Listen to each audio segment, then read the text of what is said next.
So we have 3 otter pups at the moment, 2 boys and 1 girl. They were born around about 8 weeks ago now, roughly. They've just in the past week started to venture out of the nest of their own accord.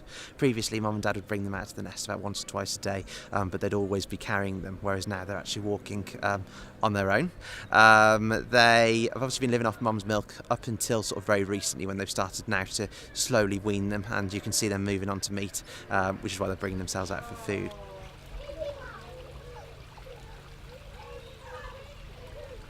They'll be here for another couple of weeks, and then they're going to be going off to some zoos over in Europe. In the wild, obviously otters would sort of stay together or in a similar sort of river system, but that's obviously not sort of possible in captivity because inevitably enclosures have a limited size. So the best thing is for them to move off. Because of the limited gene pool that there is in the UK, we're moving these guys on into Europe, where the gene pool is a little bit bigger. So obviously there won't be as much of a risk of inbreeding.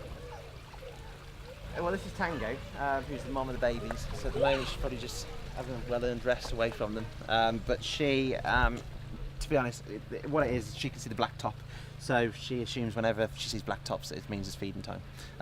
Which means that at the moment she's essentially shouting for food.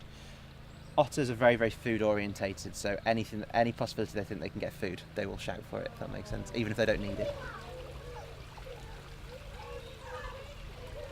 At the moment we're stood in front of the African civet enclosure, and we're very, very pleased to have baby African civets. Our African civets are about 6 weeks old now, and we're the first place, as far as we know, we're the first place in the UK to successfully breed them, which is obviously very, very exciting.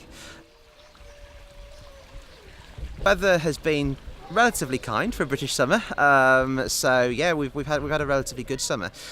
It obviously, we're a fair weather attraction, which we accept, so we obviously benefit when the weather's nice, but at the same time we've been putting on more things to encourage people to come even when the weather hasn't been so nice, and yeah, it's overall it's been a good one.